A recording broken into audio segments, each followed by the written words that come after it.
বাংলাদেশ সম্পর্কে বাংলাদেশের নাগরিকদের সম্পর্কে একটা খুবই অসম্মানজনক মর্যাদাহানিকর মন্তব্য করেছেন। ঝুলায় পিটাবে যারা অবৈধভাবে বাংলাদেশ থেকে যাচ্ছে। ভারতেরও তো লক্ষ লক্ষ অবৈধ নাগরিক বাংলাদেশে আছে, কাজ করছে, পয়সা ইনকাম করছে, ডলারে বিলিয়নস অফ ডলার বাংলাদেশ থেকে নিয়ে যাচ্ছে। আমরা বারবার বলেছি যে অবৈধ নাগরিকদেরকে একটা সিস্টেম করে বৈধ করতে হবে, না হলে সম্মানের সাথে যার যার রাষ্ট্রের নাগরিককে বুঝাই দিতে হবে। আমরা বারবার বলেছি যে যোগ্যতা আছে বাংলাদেশের কোনো একটা পার্টিকুলার চাকরি করবার, সেখানে ভারত শ্রীলঙ্কার নাগরিকদেরকে চাকরি না দিয়ে বাংলাদেশের বেকার যুবকদেরকে, যোগ্য লোকদেরকে সেখানে রিপ্লেস করা দরকার।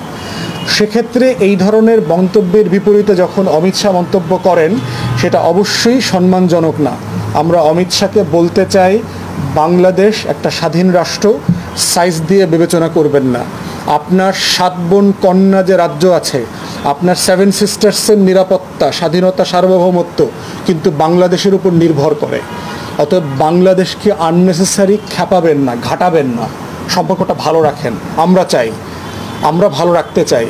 আপনারা ইতিমধ্যে 16 বছর যে গুনাহ করেছেন, দিল্লির অ্যাডমিনিস্ট্রেশন বাংলাদেশকে অস্থিতিশীল করেছেন, একটা ম্যান্ডেট ছাড়া সরকারকে ক্ষমতায় রেখেছেন, হাসিনাকে গণহত্যা করতে দিয়েছেন, রাতে ভোট করে, ভোট ছাড়া নির্বাচন করে, আওয়ামী লীগ জাতীয় পার্টি দিয়ে আমাদের এখানে নির্বিচারে দুঃশাসনের রাজ্য কায়েম করেছেন। সেই লক্ষণ সেন আবার আপনাদের দেশে পালিয়ে এখন আছে। এই কাজগুলো বাংলাদেশ ভালোভাবে নেয় নাই। বাংলাদেশের মানুষের সাথে যদি সম্পর্ক করতে চান, সম্মানের সাথে করতে হবে। তা না হলে দিল্লিতে আপনার রাজনীতি যেভাবে ক্ষয়িষ্ণু হয়ে যাচ্ছে, ভারতের স্বার্থ কিন্তু বাংলাদেশে কন্টিনিউ খারাপ অবস্থায় যাবে, যেটা দুইটা প্রতিবেশী রাষ্ট্রের জন্য সুখকর হবে না। গত 77 বছরে আপনাদের প্রতিবেশী রাষ্ট্রগুলোর সাথে যে এত বাজে সম্পর্ক হয়েছে, এই ফরেন পলিসি ডিজাস্টার নিয়ে আপনাদের রিভিউ করা দরকার, অ্যাকনলেজ করা দরকার যে আপনারা বারবার ভুল সিদ্ধান্ত নিচ্ছেন। প্রত্যেকটা প্রতিবেশীর সাথে আপনার সম্পর্ক খারাপ।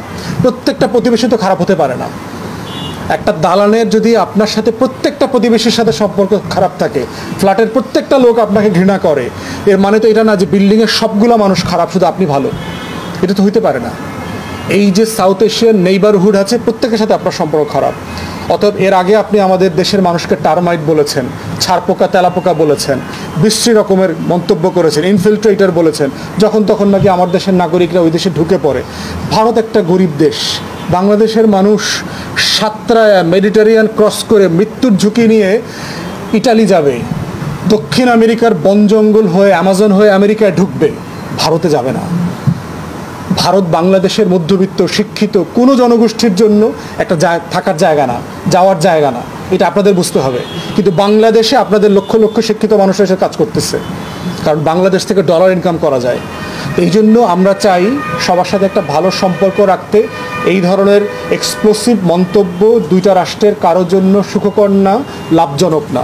আমরা সম্পর্ক ভালো রাখতে চাই। বারবার বলছি, এই সম্পর্ক খারাপ হওয়ার শতভাগ দায় হচ্ছে দিল্লির প্রশাসনের এবং এটার যে এজেন্ট আছে, লোকাল আওয়ামী লীগ, জাতীয় পার্টি থেকে শুরু করে যে বিশাল বুদ্ধিজীবী সাংবাদিক দালাল গোষ্ঠী আছে, এরা।